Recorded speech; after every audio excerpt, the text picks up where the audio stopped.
આંતરરાષ્ટ્રીય સહકારિતા વર્ષ 2025 નિમિત્તે રાજભવન ખાતે આયોજિત સહકારથી સમૃદ્ધિ સંમેલનમાં માનનીય રાજ્યપાલ શ્રી આચાર્ય દેવવ્રતજી, વિધાનસભાના માનનીય અધ્યક્ષ શ્રી શંકરભાઈ ચૌધરી અને સાથી મંત્રી શ્રી જગદીશભાઈ વિશ્વકર્માની સાથે સહભાગી થવાનો અવસર પ્રાપ્ત થયો. આ પ્રસંગે ગુજરાતમાં કૃષિ, પશુપાલન, ફાઇનાન્સ સહિતના વિવિધ ક્ષેત્રમાં સહકારિતાના માધ્યમથી સમૃદ્ધિ પ્રાપ્ત કરી રહેલ પ્રગતિશીલ સહકારી મંડળીના પ્રતિનિધિઓને મળી અને તેમના અનુભવો જાણી ખૂબ જ આનંદ થયો. રાજભવનમાં આટલા સુંદર કાર્યક્રમના આયોજન બદલ માનનીય રાજ્યપાલશ્રીનો આભારી છું. આજના કાર્યક્રમમાં ઉપસ્થિત ધરતીપુત્રોને પ્રાકૃતિક ખેતી અપનાવવા અંગે પ્રેરિત કરવા બદલ અને આ અંગેની સુંદર જાણકારી આપવા બદલ પણ તેઓશ્રીનો આભાર વ્યક્ત કરું છું.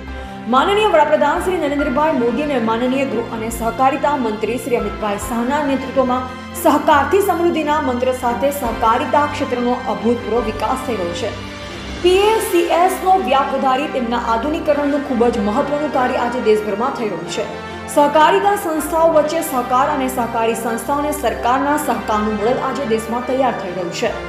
ગુજરાત માટે તો ઘણા ગૌરવની વાત એ છે કે આપણા રાજ્યની સહકારી પ્રવૃત્તિઓ સમગ્ર દેશમાં રોલ મોડલ બની છે. દેશની પ્રથમ ત્રિભુવન સહકારિતા યુનિવર્સિટી ગુજરાતમાં નિર્માણ થનાર છે, જે ગુજરાત અને દેશને સહકારી ક્ષેત્રે કૌશલ્યવાન માનવબળ પૂરું પાડશે. વિકસિત ભારત વિકસિત ગુજરાતના નિર્માણમાં ગુજરાતના સહકારી ક્ષેત્રનું શ્રેષ્ઠ યોગદાન મળતું રહેશે તેવો વિશ્વાસ આ અવસરે વ્યક્ત કરાયો. Reporter Dhaval Parmar, Gujarat update news, Dahod.